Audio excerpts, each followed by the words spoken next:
ফুলকপির ডাঁটা অনেকেই খায় না। বেশিরভাগ মানুষই ফেলে দেয়। কিন্তু এটা ফেলে দেবেন না। এটা দিয়ে অনেক রকমভাবে সবজি বানানো যায়। তাই আমি আজ ফুলকপির এই ডাঁটা দিয়ে চচ্চড়ি বানাবো। তা কিভাবে বানালাম এটাই আমি আপনাদের সঙ্গে শেয়ার করব। তো নমস্কার বন্ধুরা, আমার মাস্ট কিচেনে আপনাদের সকলকে স্বাগত জানাই। তবে চলুন আমি বানিয়ে ফেলি এই রেসিপি। প্রথমে আমি ফুলকপির ডাঁটাটাকে দেখুন খুব পাতলা, পাতলা করে কেটে নিয়েছি। কেটে এটাকে আমি প্রেসারে একটা সিটি দিয়ে সেদ্ধ করে নিই। দেখুন কত সুন্দর নরম হয়ে গেছে। একদম নরম হয়ে গেছে। পাতলা করে কাটলে কি হয়? এটা একদম নরম হয়ে যায়। আর আমি দেখুন এখানে কিছু সবজি নিয়েছি। এর মধ্যে আলু, বেগুন, টমেটো। আমি এটাও লম্বা, লম্বা করে কেটে নিয়েছি। তো আমি দেখুন এখানে ফ্রাই প্যানটা বসিয়ে দিয়েছি। এখানে আমি তেল দিয়ে দিলাম। দিয়ে আমি ১ চামচ কালো জিরা ফোড়ন দিয়ে দিলাম। দিয়ে আমি এটাকে একটুখানি দেখুন গরম হয়ে গেছে। তো এখন আমি এর মধ্যে অল্প রসুন বাটা দিয়ে দিলাম। দিয়ে এটাকে আমি অল্প লাল করে ভেজে আমি সবজিটা যেটা আছে সেটা দিয়ে দেব। এই চচ্চড়িটা কিন্তু বানানো ভীষণ সহজ এবং খেতেও ভীষণ ভালো লাগে। আমি এর আগেও বানিয়েছিলাম, ওটা অন্যরকমভাবে বানিয়েছি। আর এটা আমি অল্প অন্যরকমভাবে বানাবো। দেখুন আমি সবজিগুলো সব দিয়ে দিলাম। আপনারা একবার এইভাবে ফুলকপি ডাঁটা দিয়ে চচ্চড়ি বানিয়ে দেখুন। আর যেভাবে বানাবেন সেভাবেই ভালো লাগে। আমি এর আগে মশলা ছাড়াই বানিয়েছিলাম। সেটাও ভীষণ খেতে ভালো লাগে। আর এভাবে বানালেও ভীষণ ভালো লাগে। তা দেখুন আমি এখানে কিছু মশলা দিয়ে দিলাম। এর মধ্যে আমি ১ চামচ হলুদ দিলাম, ১ চামচ লঙ্কার গুঁড়ো দিলাম আর লবণ দিলাম।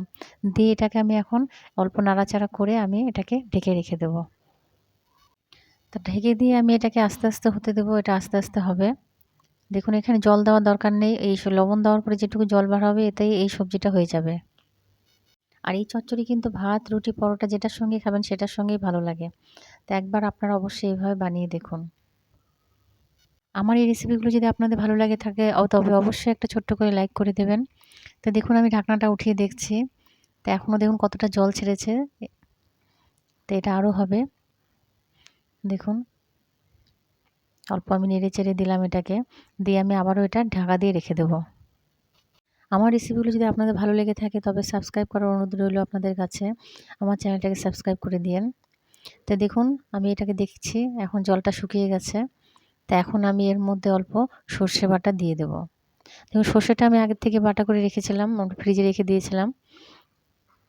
তো দেখুন সর্ষেটা আমি দিয়ে দিলাম পুরোটা। দিয়ে আমি এটাকে এখন অল্প নাড়াচাড়া করে ঢেকে রাখবো।